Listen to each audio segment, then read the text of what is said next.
So welcome everybody to the 9th lecture of wireless communication. In this lecture we will talk about the outage probability of linear modulation over fading channels. Basically, we explained previously linear modulation, we talked about it, we explained its intuitive definition, and then we will study its performance over an additive wide Gaussian noise channel, look at the Q function representation and what does it mean, and how do you write it mathematically, and why cannot we integrate it, and what are the other functions related to it. Then we are going to see how to find the probability of error in fading channels, practical wireless fading channels. Then look at the definition of outage probability, what's its definition, how to use it, what does it show, and then the average simple error rate, which is another performance metric that we use.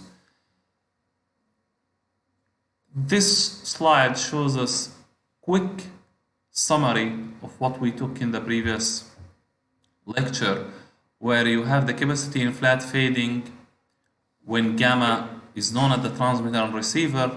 The optimal adaptation is power, and this is the rule we followed in order to satisfy the capacity of that type of channel, which is 1 over gamma naught minus 1 over gamma, and the rate in this case is equal to bandwidth log 2 gamma over gamma naught, and this depends on the PDF of the instantaneous signal to noise ratio gamma through omega naught. Also, beside the optimal adaptation as a technique to achieve the capacity of flat fading, we also looked at channel inversion and the truncated inversion, and we said the truncated inversion is more practical. The received signal to noise ratio in this case will be constant. This means that you have constant rate at any frequency or at any point of time, and the capacity in this case is given as follows. And also we looked at the capacity of ISI channels, frequency selective channel, or time dispersive channel, or time invariant channel. We divide, in that case, in order to be able to calculate the capacity, we mentioned that we have to divide the whole wideband channel into narrow band flat fading subchannels of bandwidth B approximately equal to BC, where BC is the coherence bandwidth of the channel, and this BC can be greater actually, but not less, because if you have less, you will have frequency selectivity within the subband. And then we also talked about water filling of power over frequency or time and the frequency. And this is the procedure that we followed, where we divide the whole bandwidth into the whole wideband into subbands. And this is the power you fill in until you reach the target power. And this is why we call it water filling. It filled this area with power to compensate for the effect of frequency selective fading. And discussed about digital modulation. You are very familiar with that, where we said these are the carriers, these are the pulses, and the S is representing the real SI1, the real value of the complex number, and this is the imaginary value, and they are corresponding to bits, group of bits. And we mentioned that the equation, the simple error probability over additive wide Gaussian noise channel can be given as shown in this formula. And we understood what these parameters are. Now, in fading channel, in fading, gamma S, which is the instantaneous signal to noise ratio over each symbol, is random. Why? Because H is random, and this results in the fact that BS is also random. BS is the simple error probability, And from this, we can define outage probability. What's outage probability? When someone tells you we are in outage or there is outage probability, it's the probability that the simple error rate is greater than target error rate. For example, for voice communication, my target error rate should be, let's say, 1/100. From each 100 packets I send, I am allowed to make an error only in one. This is the target. To have a reliable voice communication, you must achieve this target. If the simple error probability or the error probability is greater, more than, it means that you are making 3 mistakes in each 100. This means that you are in outage. Clear? Clear. Another dimension is the probability that your signal to noise ratio, gamma, less than the target signal to noise ratio. For this application, you require signal to noise ratio of 30 dB, but your current signal to noise ratio is 28. Can you use the application reliably? You cannot. Then you are in outage. So we have average simple error rate, which can be given as follows. You have the simple error rate as a function of gamma, and you average it over its probability, over the probability distribution function of gamma.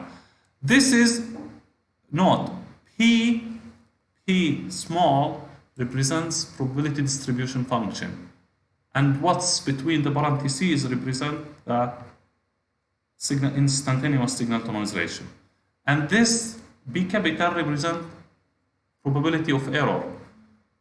Also, it's function of gamma, and you integrate everything with respect to gamma. Combined outage and average is basically the simple error rate denoted by BS. So in drawing, now this is in math, and in words we understood it. In drawing, suppose this is time or distance or frequency, whatever, the x-axis, and here the y-axis represents the outage or simple error probability. You have a target simple error rate. If you are below this target, then you are fine. If you are above it, then you are in trouble. What does this mean? Because this target is like, this can be the value of this simple error rate, the target can be less than or equal 1/100. Anything below that or equal to that is fine, I like it. But anything more than this is not good. It's not good for my system, not good for my communication. I will have errors at the receiver, and thus I will not be able to decode my data correctly. And this is simple time. So this, if I bring this figure and tell you, circle the regions where you have outage. Can you? Give you this information and tell you the circle where do you have outage? You can, because you understood its definition. Probability that simple error rate is above the target error rate is the outage. Equivalently, the probability that the instantaneous signal to noise ratio below the target is also outage. Another definition. This is used when the coherence time, outage probability definition is used when the coherence time is much greater than the simple time. What does this mean?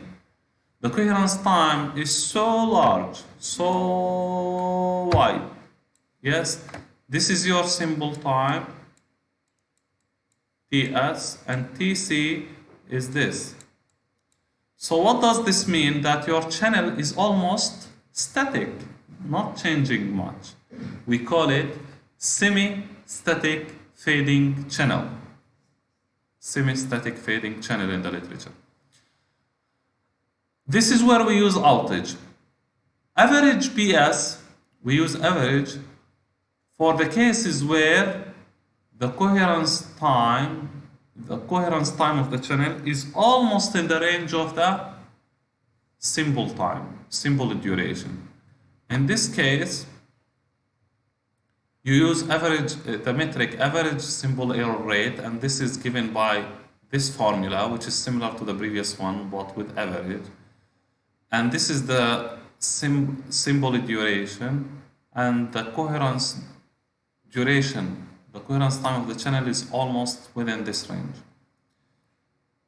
And this is basically the expected value of random variable PS. See, the only difference between average PS and the outage is that here you take the expected value.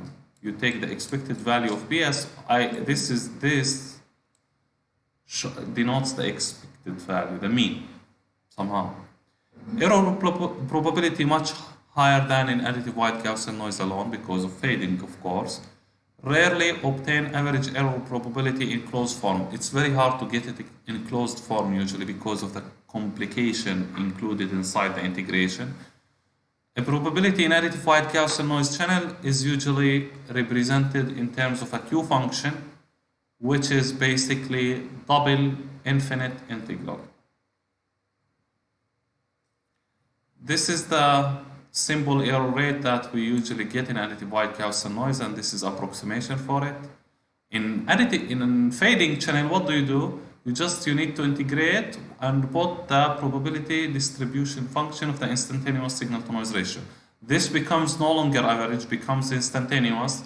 And imagine you have this function multiplied by complex probability distribution, and you need to integrate.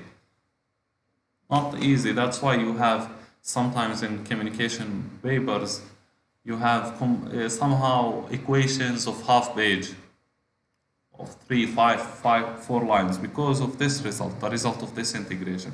So don't be scared when you see long equations. They are nothing but because of the math behind it, the integration and this. But the most important thing is that you get the logic. In fading, symbol error rate is a random variable characterized by average value, outage, or combined, outage and average.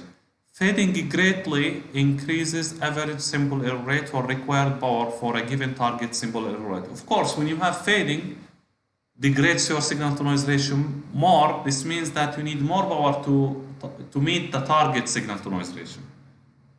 Yes? Outage probability is based on target signal to noise ratio in additive white Gaussian noise, and we call this average. And we need actually to combat flat fading, or if you cannot combat or defeat fading, then you need to waste lots of power. Unnecessarily, of course. So with this, we conclude this part, and see you in the next lecture. Thank you very much.